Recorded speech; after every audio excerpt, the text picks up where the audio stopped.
കശ്മീരിന്റെ തലസ്ഥാനമായ ശ്രീനഗറിൽ തീപിടുത്തമുണ്ടായിരിക്കുന്നു. ദാൽ ഗേറ്റിലെ ഗസ്റ്റ് ഹൌസിലാണ് വൻ തീപിടുത്തം. അഗ്നിശമന സേനയുടെ യൂണിറ്റുകൾ സ്ഥലത്തെത്തി തീയണയ്ക്കാനുള്ള ശ്രമം തുടരുകയാണ്.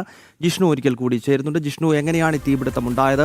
എത്രത്തോളം അപകടകരമായ അവസ്ഥയിൽ ഈ തീ പടരുന്നുണ്ട്? ഫയർ യൂണിറ്റുകൾ എത്തി ഇത് നിയന്ത്രണ വിധേയമാക്കാനുള്ള ശ്രമങ്ങൾ ഏത് നിലയിൽ പുരോഗമിക്കും?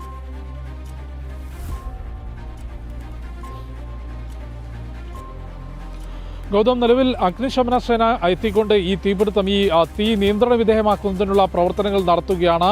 ഇന്ന് 8 മണിയോടുകൂടിയാണ്, രാവിലെ 8 മണിയോടുകൂടിയാണ് ജമ്മുകശ്മീരിന്റെ തലസ്ഥാനം ശ്രീനഗറിൽ ദൽ ഗേറ്റിന് സമീപം, ദൽ തടാകം ഉൾപ്പെടുന്ന ദൽ ഗേറ്റിന് സമീപമുള്ള ഗസ്റ്റ് ഹൗസിന് ഇത്തരത്തിൽ തീ പിടിച്ചിട്ടുള്ളത്. നിലവിൽ മഞ്ഞുവീഴ്ചയും നിലവിലെ കാലാവസ്ഥയും ആസ്വദിക്കാനായി വൻതോതിൽ വിനോദസഞ്ചാരികൾ ജമ്മുകാശ്മീരിലേക്ക് എത്തുന്നുണ്ട്. അത്തരത്തിൽ വിനോദസഞ്ചാരികൾ താമസിക്കാൻ ഏറ്റവും കൂടുതൽ തെരഞ്ഞെടുക്കുന്ന സ്ഥലം ഈ ദൽ ഗേറ്റിന് സമീപമുള്ള ഗസ്റ്റ് ഹൗസുകളും അവിടെയുള്ള ഹോട്ടലുകളുമാണ്. അവിടെയാണ് തീപിടുത്തം ഉണ്ടായിട്ടുള്ളത്.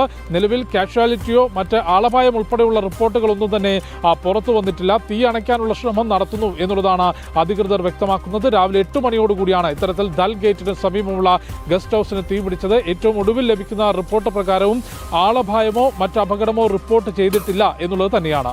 ഗൗതം, ജമ്മു കാശ്മീരിലെത്തുന്ന വിനോദസഞ്ചാരികളിൽ വലിയൊരു വിഭാഗം തങ്ങുക ഈ ദാൽ ഗേറ്റിന് സമീപത്തുള്ള ഹോട്ടലുകളിലും ഗസ്റ്റ് ഹൗസുകളിലുമാണ്. അങ്ങനെ ഒരു ഗസ്റ്റ് ഹൗസിലാണ് ഇപ്പോൾ വലിയ തീപിടുത്തം ഉണ്ടായിരിക്കുന്നത്. അഗ്നിശമന സേനയുടെ യൂണിറ്റുകളെത്തി ഇപ്പോൾ തീ നിയന്ത്രണ വിധേയമാക്കാനുള്ള ശ്രമങ്ങൾ തുടരുകയാണ്. ജിഷ്ണുവാണ് വിവരങ്ങളുമായി ചേർന്നത്.